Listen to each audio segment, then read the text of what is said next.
जाति जनगणना इस हाउस में, इस सदन में पास करके हम आपको दिखाएंगे। जिसकी जात का पता नहीं वो गन्ना की बात करता है। जाति न पूछो साधु की, पूछ लीजिए ज्ञान, मोल करो तलवार की, पड़ी रहन दो म्यान। जाति पाति ना पूछे कोई, हरि को भजे सो हरि को कोई। जाति जाति में जाति है जो केतन के पास, रैदास मनुष्य न जुड़ सके जब तक जाति न जात। जात पात के फेर वहीं उलझी रही सब लोग, मानुषता को खात हई रैदास जात कर रोग। संत महात्मा और समाज सुधारकों ने हमेशा जाति भेद से दूर रहने को कहा है, लेकिन देश की सियासत को इन दिनों जातिवाद का भूत सवार है। जातीय जनगणना की मांग उठ रही है, संसद में इस पर सियासी संग्राम छिड़ा है। बिहार से उठी जातीय जनगणना मांग को विपक्ष ने अपना चुनावी हथियार बना लिया। कांग्रेस ने तो अपना पूरा फोकस इसी पर कर रखा है। लोकसभा और राज्य के विधानसभा चुनाव में राहुल गांधी ने सबसे ज्यादा इसी मुद्दे पर फोकस किया और अब संसद में इसी को लेकर मोर्चा खोल दिया। जिससे आप लोग डरते हो, कांपते हो, वो है जाति जनगणना। और जैसे मैंने कहा था कि इंडिया गठबंधन जाति जनगणना इस हाउस में, इस सदन में पास करके हम आपको दिखाएंगे। कांग्रेस समेत पूरे विपक्ष ने जातीय जनगणना की मांग को लेकर मोर्चा खोल रखा है, तो भाजपा इसे समाज और देश को बांटने की साजिश करार दे रही है। बात यहाँ तक बढ़ गई है कि जातीय जनगणना की मांग करने वाले राहुल गांधी की ही जाति संसद में पूछ ली गई। जिसकी जात का पता नहीं वो गन्ना की बात करता है। कल कुछ लोगों पर जातिगत जनगणना का भूत सवार है सर। उस समय के प्रधानमंत्री स्वर्गीय आरजी वान जी ने यही कहा था कि ओबीसी के आरक्षण का विरोध करता हूं। ये तो सदन में है। अब ये तय करें कि वो सही थे या ये सही है, और आपकी पार्टी गलत थी कि आप गलत हैं। जाति को लेकर मचा सियासी घमासान पूरे देश में फैल रहा है। भाजपा और कांग्रेस इसको लेकर आमने सामने है। कांग्रेस का तर्क है कि जातीय जनगणना से ही देश में आर्थिक और सामाजिक असमानता का पता चल पाएगा। वहीं भाजपा इसे सत्ता के लिए देश बांटने का एजेंडा करार दे रही है। जातिगत जनगणना का जो मूल उद्देश्य है कि इस देश में जो शोषित है, वंचित है, उसका आकलन होना चाहिए और सरकार के देश के संसाधन पर उसका अधिकार होना चाहिए। राहुल गांधी की सोच में पवित्रता है। राहुल जी को इस तरीके के सदन में बयान देना, अनुराग ठाकुर ने बीजेपी की सोच को बताया है। ये इनका जो चरित्र है, नफरत का, घृणा का और अल्टीमेटली तानाशाही का, उसको ये महसूस कराता है। कांग्रेस पार्टी जातिगत जनगणना के समर्थन में है और रहेगी। केवल गुमराह करना, तुष्टीकरण करना, ये कांग्रेस के मूल में है। मूल बातों से बातें भटकाना। 55 साल लगभग आपके सरकारें रहीं, आपके प्रधानमंत्री रहे, आपके राज्यों में मुख्यमंत्री रहे, तब की दशा आपने क्या कर रखी थी। आज केवल गुमराह करना, भटकाने का काम कर रहे हैं। भारतीय जनता पार्टी डॉक्टर अंबेडकर जी के विचारों को पोषित करते हुए आगे बढ़ रही है। लगातार काम कर रहे हैं, गरीब कल्याण के कार्यक्रम चल रहे हैं। इसके माध्यम से जो मध्य प्रदेश सहित पूरे देश में जो लोकप्रियता माननीय मोदी जी को और भारतीय जनता पार्टी के संगठन को मिल रही है, उससे बौखलाहट कांग्रेस पार्टी में है। जीतू पटवारी उसका एक लक्षण है। देश में जातीय जनगणना की मांग और विरोध का इतिहास काफी पुराना है। इतिहास के पन्नों पर नजर डालें, 1872 में अंग्रेजों ने इसकी शुरुआत, 1931 तक अंग्रेजों ने जातीय जनगणना कराई। कांग्रेस ने हमेशा जातीय जनगणना का विरोध किया। महात्मा गांधी, जवाहरलाल नेहरू, सरदार पटेल इसके विरोध में रहे। 1951 में पहली जनगणना हुई तो सिर्फ SC/ST को वर्गीकृत किया गया। 80 के दशक में जाति आधारित क्षेत्रीय दल उभरे जिन्होंने जातिवाद को हवा दी। इससे पहले 1889 में पिछड़ी जातियों को आरक्षण देने मंडल कमीशन बना। 1990 में मंडल कमीशन की सिफारिश लागू की गई। मंडल कमीशन से ओबीसी को आरक्षण देने की सिफारिश की। जातिगत जनगणना सीधे आरक्षण से जुड़ा मसला है। आरक्षण के एजेंडे को आगे बढ़ाने राजनीतिक दल इस पर फोकस कर रहे हैं। 2014 से देश में भाजपा सत्ता में है। संगठित हिंदू वोट भाजपा की ताकत माने जा रहे हैं। माना जा रहा है कि जातीय जनगणना की मांग उठाकर विपक्ष हिंदुओं के थोक वोट बैंक के सबसे बड़े धड़े ओबीसी को अपने पाले में लाने की कोशिश में है। वहीं भाजपा अपने इस वोट बैंक को बचाने का प्रयास कर रही है। देखना यह है कि जाति की इस जंग में कौन बाजी मारता है। Bureau report, IND 24।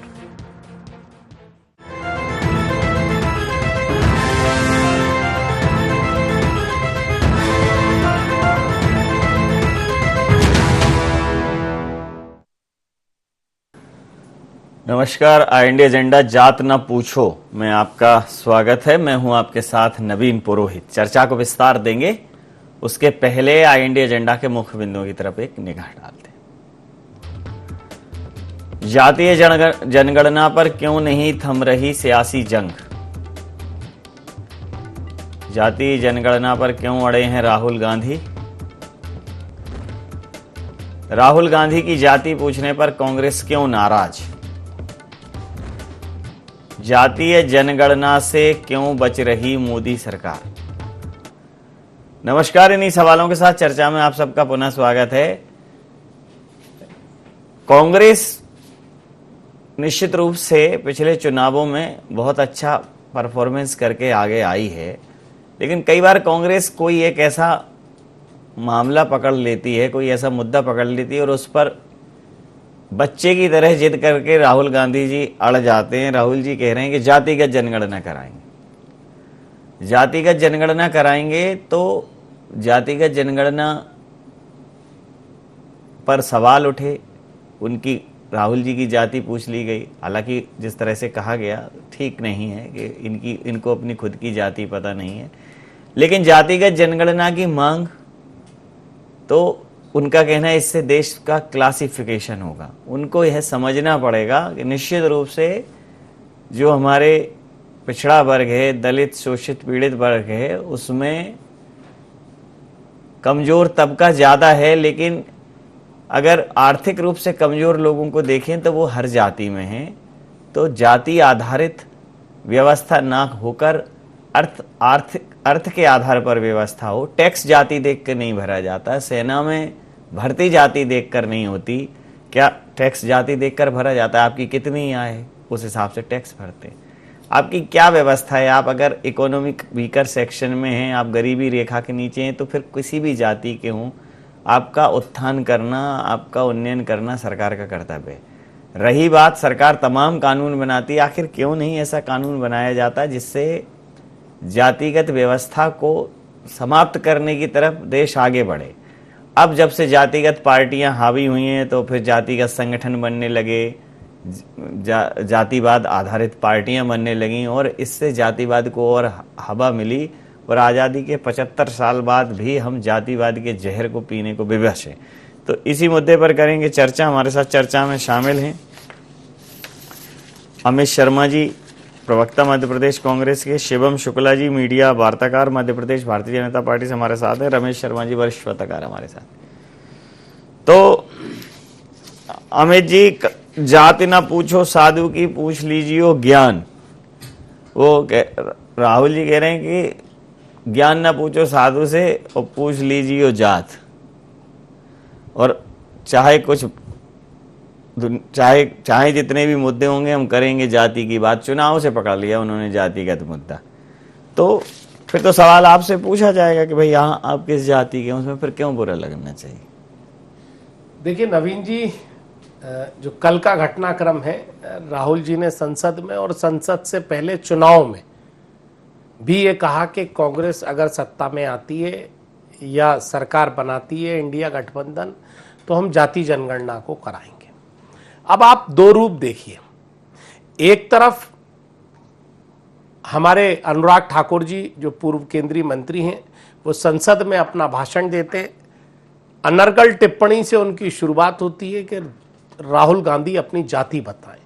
जो संसदीय परिभाषा, संसदीय भाषा नहीं है, उसकी निंदा की जाती है और वो निंदा सांसदों ने और अध्यक्ष ने करी। मैं पूछना चाहता हूं कि अनुराग ठाकुर क्या पहले अगर राहुल गांधी जी के विचार से या इंडिया गठबंधन के विचार से समर्थन नहीं रखते, तो क्यों नहीं नरेंद्र मोदी जी के उस भाषण को याद करते कि नरेंद्र मोदी जी चुनावी सभा में कईयों बार ये कह चुके कि मैं ओबीसी जाति का हूं, मैं नीची जाति का हूं, मुझे गाली दी जा रही है क्योंकि मैं नीची जाति का हूं, मुझे गाली दी जा रही है क्योंकि मैं चाय बेचता हूं। तो आप ये बताइए कि उन्होंने स्वयं कहा कि मैं ओबीसी का हूं और वो कहते हैं कि जाति जनगणना का हम विरोध करते हैं। अब जिस ओबीसी की बात, जिन अनुसूचित जाति जनजाति की बात अगर हम करें, तो एक तरफ मोदी सरकार वर्तमान में जिस बैसाखी पे चल रही है उन्हीं के एक समर्थक नीतीश कुमार बिहार में सरकार चला रहे हैं और उन्होंने जाति जनगणना का समर्थन करा और जाति जनगणना के आधार पर बिहार में लागू कराए, वो उसको फॉलो कर रहे हैं। तो इनको सरकार चलाने के समर्थन लेने में उस विचार से कोई आपत्ति नहीं है। अगर हम चंद्रबाबू नायडू जी की बात करें, उन्हें आंध्र प्रदेश में वो मुसलमानों को 4% आरक्षण की बात करते हैं और मैनिफेस्टो में देते हैं, ऑर्डिनेंस एक्ट बनाने की बात करते हैं। वो सरकार समर्थन चलाने की मोदी सरकार को समर्थन देते हैं, ये हिंदू और मुस्लिम की बात करते हैं। ये दो विचार मेरी समझ में नहीं आता। और अगर इतना ही ओबीसी से, अनुसूचित जाति से, जनगणना से दिक्कत है, तो मैं पूछना चाहता हूं कि आज मध्य प्रदेश में जहां हम ये डिस्कशन कर रहे हैं, तो आपने पहले मुख्यमंत्री कौन बनाया? 2004 में उमा भारती ओबीसी थी। हटाया तो कौन बनाया? बाबूलाल गौर ओबीसी थे। हटाया तो कौन बनाया? शिवराज ओबीसी से थे। हटाया तो कौन बनाया? अब डॉक्टर मोहन यादव थे।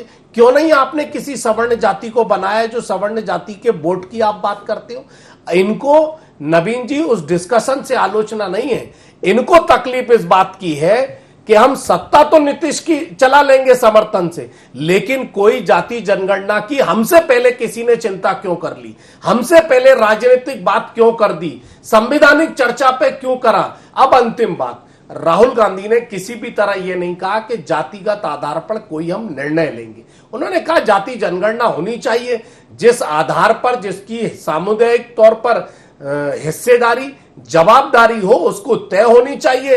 इसकी सामूहिक तौर पर बात संसद के अंदर राहुल गांधी ने कही है, जो चुनाव में बाहर कही थी वो अंदर भी कही है। उन्होंने सवर्ण गरीब लोगों की भी बात कही है, लेकिन मोदी जी की तरह राजनीतिक लाभ लेने की बात नहीं करी कि कभी वो ओबीसी बने और कभी वो नीच के नाम पर एससी बने और फिर उन्हें गाली भी लगती है, लेकिन सिर्फ सत्ता के लिए। लेकिन जब संसद में इसकी हितेश की बात आती है, दूसरी जातियों की, पिछड़ी जातियों की, अनुसूचित जाति की, तो उनके अनुराग ठाकुर का चेहरा, चरित्र भाजपा का स्पष्ट होता है। जी, प्रतिक्रिया ले लेता हूं। शिवम शुक्ला जी, जाति के मामले में गुड़ खाएंगे और गुलगुलों से परहेज करेंगे वाली स्थिति में है भारतीय जनता पार्टी, कांग्रेस का कहना है।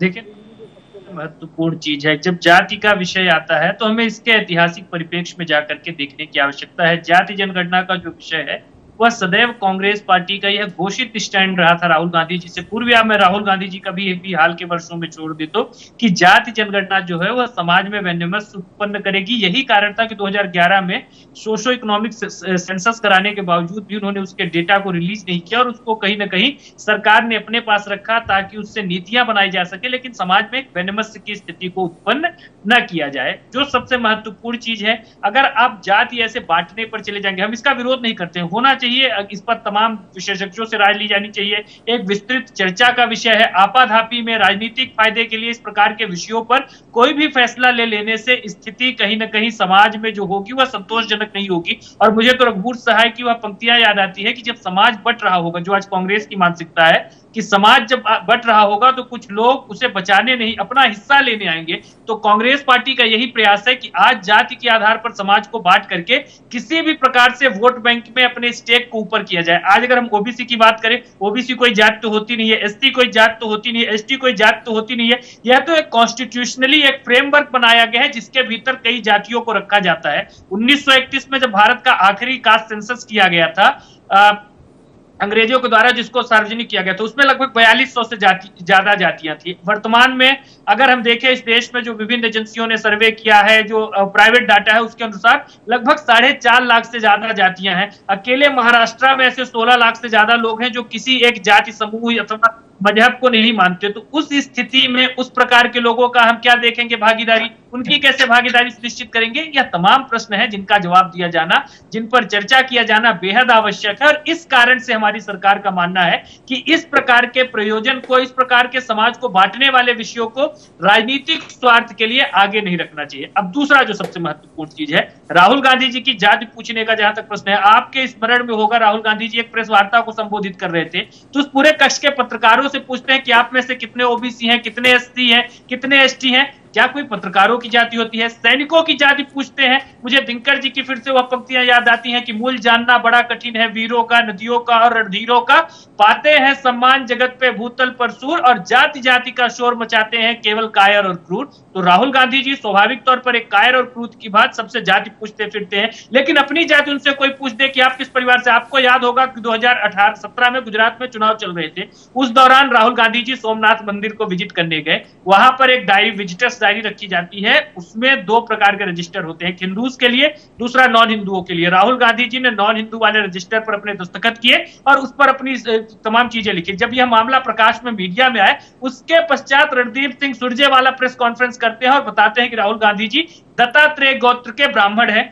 तो स्वाभाविक तौर पर जाति का विषय आप लेकर के इस प्रकार की चीजें आप कर रहे हैं। अखिलेश यादव के कई सारे इंटरव्यू हैं, पत्रकारों से पूछते हैं तुम्हारी क्या जाति है, तुम इस जाति से हो, इसलिए तुम्हारा एक माइंडसेट है। हमें खजुराहो में ही याद है, चुनाव प्रचार करने आए थे, एक पत्रकार ने उनसे अखिलेश पर सवाल पूछा, कमलनाथ जी और कांग्रेस पर सवाल पूछा, तो वह उसकी जात पूछते हैं और पत्रकार जो है मुसलमान जाति का निकलता है। तो इस प्रकार की राजनीति को कोई कैसे स्वीकार कर सकता है? यह नेता जो बड़े बड़े खानदानों में उत्पन्न हुए हैं, आज भारतीय जनता पार्टी अगर सामान्य परिवारों से आने वाले, बहुत ही निर्धन रूप से संघर्ष करके सामाजिक जीवन में आगे बढ़ने वाले लोगों को ऐसे महंगी पदों पर बिठा रही है, किस प्रकार की परिवारवादी शक्तियों को आपत्ति हो रही है, जिनकी राजनीति का एकमात्र आधार समाज में वैन्यमस्य उत्पन्न करते हुए अपने राजनीतिक स्वार्थों को सिद्ध करने का रहा है। और स्वाभाविक तौर पर अखिलेश यादव किस पार्टी के नेता है, राहुल गांधी जी किस पार्टी के नेता है, यह पूरा देश जानता है। प्रधानमंत्री मोदी जी की जी प्रतिक्रिया लेता हूं। रमेश शर्मा जी, ये राहुल जी ने वो अलग अलग टाइम पर एक अलग अलग चीज पकड़ते हैं। इस समय उन्होंने जातिगत जनगणना की मांग को पकड़ा है और पूरे मतलब एक्सरे हो जाएगा, स्कैन हो जाएगा, ये उन्होंने बनाया हुआ है मामला, और अभी भी कह भी रहे हैं सदन में कि मैं इसको करवा कर रहूंगा। देखिए, मोटे तौर पर जातिगत जनगणना की मांग जो है वो राष्ट्र के हित में नहीं, राष्ट्रनीति और राजनीति दोनों को अलग रखना चाहिए। और निश्चित रूप से आपने भी अपने पैकेज में कहा, वो सारे राजनीतिक दल जातिगत जनगणना की मांग कर रहे हैं जिनके पूर्वज उसका विरोध करते थे। राम मनोहर लोहिया उसके विरुद्ध थे, अंबेडकर जी उसके विरुद्ध थे, इंदिरा जी विरुद्ध थी, नेहरू जी विरुद्ध थे, सारे एक सिरे से सारे लोग विरुद्ध थे। अब लेकिन जातिगत जनगणना की बात हो रही, और जाति व्यवस्था भारत की नहीं है, भारत की वर्ण व्यवस्था थी जो गुण और कर्म के आधार पर है। भारत में सारे लोग ऋषियों की संतान है, भारत में कोई बंदर की संतान नहीं है। वो होंगे कोई बंदर की संतान समंदर के उस पार वाले, हम सब ऋषियों की संतान है, और गुण और कर्म के आधार पर विभाजन है।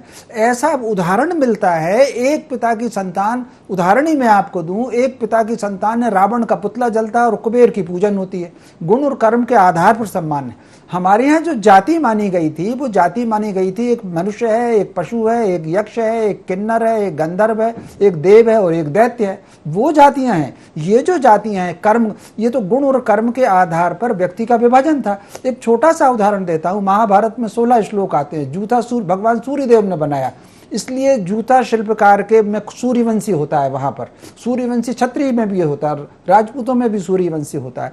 तो ये अंग्रेजों का षड्यंत्र था, जो कांग्रेस के दबाव से ही अंग्रेजों ने 1940-42 में रोका था। अब वही कांग्रेस जातिगत आ रही। अब इसमें एक जो व्यवहारिक कठिनाई आएगी, व्यवहारिक, अब अंतर जातीय विवाह हो रहे हैं, अंतर धर्म विवाह हो रहे हैं, उनको आप किस जाति में रखेंगे? जगजीवन राम जी की बेटी ने जिससे शादी की है वो किसी अलग समाज से आते हैं, उनको आप कहाँ करेंगे शादी? वो मध्य प्रदेश में एक IAS रह चुके थे, उन्होंने अंतरधर्म शादी की है। तो अंतरधर्म शादी की है, निजी जिंदगी में वो दूसरे धर्म के हैं और सर्विस में दूसरे धर्म के, उनके बच्चे को आप किस जाति में रखेंगे? तो जाति जो है, फिर इसके अलावा आप हिंदुओं के पीछे क्यों पड़े हुए जाति के लिए? आपने क्या कभी मांग की कि सिया कितने हैं और सुन्नी कितने हैं और पठान कितने हैं और रोहिंगा कितने हैं, अहमदिया कितने हैं या कैथोलिक कितने हैं और रोमन कितने हैं? वो किसी के पीछे नहीं लगेंगे। ये अंग्रेजों की जो नीति थी कि डिवाइड एंड रूल, तो ये जो उन्होंने षड्यंत्र किया था, मैं समझता हूँ राजनीतिक दलों को इस षड्यंत्र से दूर आन करके राष्ट्रनीति और राजनीति इन दोनों चीज़ों को अलग रखें। अगर भारत राष्ट्र आज कल्पना कर सकते हैं, एक बात कहकर के मैं विराम दूंगा, ये बातचीत मैकाले के बीच की बातचीत भी है और ये बातचीत मार्क्स के बीच की भी बातचीत है। उन्होंने कहा था कि भारत में अगर क्रांति करना है तो भारत में वर्ग संघर्ष नहीं होगा, भारत में जाति संघर्ष होगा, हमको जाति संघर्ष पर काम करना है। तो जो लोग भारत को कमजोर करना चाहते थे, ये उनका षड्यंत्र है। अब वो लोग चले गए, अब आज स्वतंत्रता के हम 70-80 साल बाद जो है हम जातिगत विभाजन में लगे हुए हैं। तो कहने का अर्थ जो है वो फिर योजना पूर्वक इंडिविजुअल अगर कोई घटना होगी उसको जातिगत प्रचार करके मीडिया में भी आएगा और राजनीतिक दल भी उसको प्रचार करेंगे। अमित जी, क्यों जातिगत जनगणना के पीछे पड़े और खासकर ये जो स्कैनिंग है हिंदू समाज की ही क्यों है? देखिए नवीन जी, मैं इस बात को कहना चाहता हूं कि जब सन जो 70 में हुआ था उसका अगर मान लीजिए कोई एक्सपेरिमेंट किसी भी कानून को लेकर लाके करा, पहले अनुसूचित जाति जनजाति एक्ट जो था वो बड़ा घातक था, और लेकिन जब उसमें अमेंडमेंट होते गए, चीजें सुधार होती गई, तो एक नया अमेंडमेंट लेके आए, एक नई चीजें लेके आए। मैं पूछना चाहता हूं, मेरे विद्वान भारतीय जनता पार्टी के मेरे मित्र, मेरे साथी ने सारी बात करी, ये जवाब नहीं दिया कि नीतीश जो जाति जनगणना बिहार में लागू कर रहे हैं उसका समर्थन क्यों नहीं वापस कर रहे। दूसरी बात, जब हम हिंदू मुसलमान की बात करते हैं, नाम आलोचना की उत्तर प्रदेश में एक आदेश जारी होता है कि उन्होंने कहा साहब सारे लोगों को नाम लिखना पड़ेगा क्योंकि कांवड़ यात्रा आ रही है। तो कांवड़ यात्रा आ रही है, मैं भी एक हिंदू हूं, लेकिन ना भगवान शिव, ना मर्यादा पुरुषोत्तम राम, ना कोई हिंदू संस्कृति में कहीं हिंसा नहीं लिखी। और किस तरीके से बसों को फोड़ने का काम कोई असामाजिक तत्व उस कांवड़ यात्रा में घुस के कर रहे हैं, और इस नाते वो सरेआम भारतीय जनता पार्टी की जो उत्तर प्रदेश में सरकार है उसने कहा साहब नाम लिखना पड़ेगा। अरे भाई, गुमास्ता में पहले से ही नाम है। इस जाति जनगणना के नाम पर जो नाम के आधार पर आलोचना है उसकी तो शुरुआत आपने करी, और शुरुआत आपने जब करी तो आपने मोहन भागवत जी के बयान है, हम सत्ता में आएंगे आरक्षण खत्म करेंगे, बाद में वो बैकफुट पर आए। महाराष्ट्र के भारतीय जनता पार्टी के लोगों ने कहा हम आरक्षण खत्म करेंगे, सामूहिक हो, तो इस बात पर जब राजनीतिक प्रतिद्वंद्विता और आलोचना आ गई तो वो बैकफुट पर आ गए। तो हालात वही आज मोदी जी के हो गए। जब मोदी जी ओबीसी बनते हैं, नीच बनकर गाली कहने की बात करते हैं, तो जब उन अनुसूचित जाति की, ओबीसी की, तमाम समुदाय की बात अगर पार्लियामेंट में आई है, कानून बनकर आएगी, किसी के अधिकार को छीनने की बात नहीं आ रही, किसी के अधिकार पर अतिक्रमण करने की बात नहीं आ रही, लेकिन सत्ता करने के लिए हमें उन हिंसक, उन जो आज देश को तोड़ने की बात करने वाले लोग हैं, उनका सत्ता चलाने के लिए समर्थन चाहिए, लेकिन हमें उनकी आलोचना नहीं चाहिए क्योंकि हमारी सीट गिर जाएगी। इसीलिए सारी बातें मैं कहना चाहता हूं, मोदी जी, मंगलसूत्र चला जाएगा, सोना छीन लिया जाएगा, अयोध्या में मंदिर रुक जाएगा। बताइए, आज चुनाव हो गए, भारतीय जनता पार्टी की तो कोई क्रेडिबिलिटी बची नहीं, न किसी का मंगलसूत्र छीना, न किसी का सोना लिया। जो अयोध्या में नहीं ना सरकार, अयोध्या में मंदिर नहीं, वो कह रहे हैं सरकार नहीं, अयोध्या में तो सपा जीती, इंडिया गठबंधन जीता, और कई सारे, यही कंफ्यूजन, आप ये समझो ये कंफ्यूजन है। अयोध्या में नहीं जीती, सुनिए, अयोध्या नहीं जीती, अयोध्या फैजाबाद है वो लोकसभा। नहीं, देखिए फैजाबाद है, हाँ। वहां अयोध्या का जो जाति जनगणना, तो अयोध्या विधानसभा जीती है भारतीय जनता पार्टी, 82.3% हिंदू है। अयोध्या विधानसभा जीती है, देखिए 82.3% हिंदू है। बात किसी के मंदिर और मस्जिद की नहीं है, उसके अधिकार की है। जब उसकी जमीन छीनोगे, उसका मुआवजा नहीं दोगे, तो यही हर्ष होगा। मंदिर जब आपने तोड़े तो क्यों प्रधानमंत्री जी आज बनारस में जो 4.5-5 लाख से जीतते वो क्यों 1.5 लाख पर आ गए जब इतनी अच्छी योजना है? क्योंकि लोगों के अधिकारों के साथ खेलने का काम किया, उनकी जिम्मेदारियों को छीनने का काम किया। तो मेरे शिवम जी, इस बात पर बताइए, क्या नीतीश जी की आलोचना आप करते हैं? शिवम जी, देखिए जी, मैं नवीन जी इसका बहुत सिलसिलेवार जवाब दे देता हूं। अमित जी को सबसे पहले तो कास्ट सेंसस और कास्ट सर्वे के बीच में डिफरेंस समझने की आवश्यकता है। इस देश में जनगणना करा, अरे अमित जी मैंने आपको कितना धैर्यपूर्वक सुना, कैसी बातें कर रहे हैं आप? कितना धैर्य पूर्वक और शांति के साथ मैंने सुना। आपको जो अनाप शनाप जो भी बातें करनी थी आपने की। अरे अनाप शनाप कुछ नहीं, मैंने तथ्यों के आधार पर बात करी है। कोई अनाप शनाप नहीं है। 2 मिनट का अनाप शनाप कैसे कह सकते हैं आप कैसे अनाप शनाप कह सकते हैं भाषा में? क्षमता है भाई मैंने आपको आपके प्रधानमंत्री ने कहा कि नहीं मंगलसूत्र छेनेगा सोना छीना जाएगा, अयोध्या का मंदिर रोकेगा। आपके प्रधानमंत्री ने कहा कि नहीं, आपके प्रधानमंत्री ने ये कहा कि नहीं कि मुझे ओबीसी में गाली बख्शे। आप सुन तो लो, इनकी सुन तो लो, आप लोग नाम बदलने सुन लीजिए, सुनिए अमित जी सुनिए। आप एक बड़े राजनीतिक दल के शब्दों की मर्यादा आंकड़ों के जाल में अमर्यादित शब्द मत बोलिए। जी चलिए अमित, चलिए बोलिए जी। नवीन जी, जो सबसे महत्वपूर्ण चीज है, बिहार की सरकार ने वहां पर कास्ट सर्वे कराया। बहुत सारी एजेंसियां कराती हैं, राज्यों के पास अधिकारिता है, जनगणना कोई राज्य नहीं करा सकता है। दूसरा जो सबसे महत्वपूर्ण विषय है, इस देश में सामाजिक स्ट्रक्चर को समझने के लिए, पॉलिसी बनाने के लिए सरकारों के पास इस प्रकार के तमाम डाटा होने चाहिए, वह उन वर्गों तक लाभ पहुंचा सके। अगर हम जातियों के अंदर भी जाएंगे तो फिर हमें यह भी देखना होगा कि ओबीसी के अंदर फलानी जाति कितनी है, फलानी जाति कितनी है, और वहां पर भी एक डिवीजन की स्थिति को हम निर्मित करेंगे। जो कास्ट का हमने कोहेशन बनाया है वह भी छिन्न भिन्न होगा। अब जो दूसरा सबसे महत्वपूर्ण चीज है, आरक्षण समाप्त करने का विषय यह आते हैं। बिहार में इन्होंने जातिगत जनगणना करवाई, कितने जो पीड़ित वर्ग है, कितने वंचित वर्गों को आरक्षण दे दिया। तब तो आप गठबंधन में साझेदार थे नीतीश जी के, आपके साथ सरकार चल रही थी, आपने कितना कल्याण कर दिया उस राज्य के गरीबों का। अब जो सबसे महत्वपूर्ण विषय है, आप इस बात को समझ लीजिए, आरक्षण समाप्त करने का काम अगर किसी ने किया है तो कांग्रेस पार्टी ने किया है। अलीगढ़ मुस्लिम यूनिवर्सिटी क्या सरकारी यूनिवर्सिटी नहीं? आरक्षण क्यों नहीं मिलता है लोगों को? जामिया मिलिया इस्लामिया क्या सरकारी यूनिवर्सिटी नहीं है? आखिर उस सामान्य जो दलित आदिवासी पिछड़े बच्चे हैं उनको आरक्षण क्यों नहीं मिलता है? आरक्षण समाप्त करने का पाप आपने किया है। भारतीय जनता पार्टी की सरकार ने आर्थिक आधार पर आरक्षण दिया, सामाजिक रूप से पिछड़ी जातियों को ओबीसी और अन्य वर्गों में सम्मिलित किया, और लगातार हम इस प्रकार से अंतिम प्रतिक्रिया के साथ चर्चा समाप्त करूंगा। तमाम उनको एक लाइन बस जी एक दोनों लोग भारतीय जनता पार्टी अगर इतनी ही सवर्णों की चिंता करती है तो सपाक्स के लोग आज भी सुप्रीम कोर्ट में लड़ रहे हैं। आपकी सरकारें जवाब नहीं दे पा रही। अंतिम प्रतिक्रिया के साथ चर्चा, अंतिम प्रतिक्रिया के साथ चर्चा समाप्त करूंगा। अंतिम प्रतिक्रिया के साथ चर्चा समाप्त करूंगा। एक अच्छा कुहासा छांटा है शिवम ने कि जो सरकार, राज्य सरकारें हैं वो कास्ट सर्वे तो करा सकती हैं, डेटा उनके पास आ जाए, लेकिन जनगणना नहीं करा सकती क्योंकि उनके पास वो अधिकार ही नहीं है। जनगणना का अधिकार केंद्र सरकार के पास है। तो फिर वही जो आपने कहा कि डेटा कलेक्ट करें, अच्छी बात है।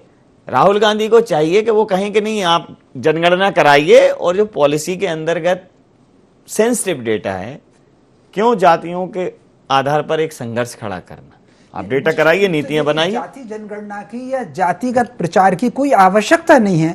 आप मुझे बताइए, बस में लोग सफर कर रहे हैं, कौन किससे जाति पूछता है? लोग भोजन करने जाते हैं, कौन किससे जाति पूछता है? बफे में खाना खाते हैं, बगल में कौन खाना ले रहा है, कोई किसी से जाति नहीं पूछता। तो कहीं ना कहीं समय समाज अपने आप स्वमेव जो समरस हो रहा है, आप अनावश्यक चीज को, ये बात को कर रहे हैं। मैं आपसे नवीन जी पूछना चाहता हूँ, सवेरे से शाम तक आप कम से कम 25 लोगों से मिलते होंगे, किसी से जाति नहीं पूछते होंगे। होटल में आप खाना खा रहे हैं, क्या उससे जाति पूछते हैं? जहां से पानी पी रहे हैं उससे आप जाति पूछते हैं? जिससे फल खरीद रहे हैं, जिससे सब्जी खरीद रहे हैं, उससे जाति पूछी जाती है क्या? दैनिक जीवन के व्यवहार से जाति नहीं है, ये राजनीति अंग्रेजों की तरीके से थोप रही है ताकि फिर से लोग एक दूसरे से जाति पूछने लगे और बंटवारा हो। निश्चित रूप से ये देश की प्रगति के विरुद्ध है। ये बिल्कुल सही का समय वो गलत है ना, समय गलत तो गलत है, गलत तो गलत है। समय सीमा के चलते मैं ये चर्चाएं समाप्त करूंगा। आप समस्त महानुभावों का बहुत बहुत धन्यवाद, बहुत बहुत आभार। तो वर्तमान में जो कबीरदास जी ने कहा था, जात न पूछो साधु की पूछ लीजियो ज्ञान, मोल करो तलवार का पड़ी रहन दो म्यान। आजादी के अमृत काल में हम कह रहे हैं, जात पूछियो साधु की, मत देखियो ज्ञान, और भाड़ में जाए तलवार तुम तो खींचो म्यान। अरे भैया थोड़ा ध्यान दो, ये वैसे ही इतना जाति धर्म संप्रदाय में बटा हुआ देश जैसे तैसे एकत्रित हो रहा है। अनेकता में एकता पर क्यों बट्टा लगाना? क्यों अपना पॉलिटिकल जो गोल सेट करने के लिए, पॉलिटिकल गोल अचीव करने के लिए क्यों देश में वैमनस्यता फैलाना? बात तो इस पर करो कि कोई जाति ना हो, अब तो मजहब कोई ऐसा भी चलाया जाए जिसमें इंसान को इंसान बनाया जाए और उसके दुख दर्द का तुम पर हो असर कुछ ऐसा, वो रहे भूखा तो तुम पे भी ना खाया जाए। लेकिन क्या है कि तुम खा रहे हो तो वो उगलना पड़ेगा। ये जो जुगाली है ना शब्दों की, ये जो उल्टी हैं, ये देश के हित में नहीं है। IND एजेंडा में इतने आप बने रहिए IND 24 के साथ और देखते रहिए IND 24। नमस्कार।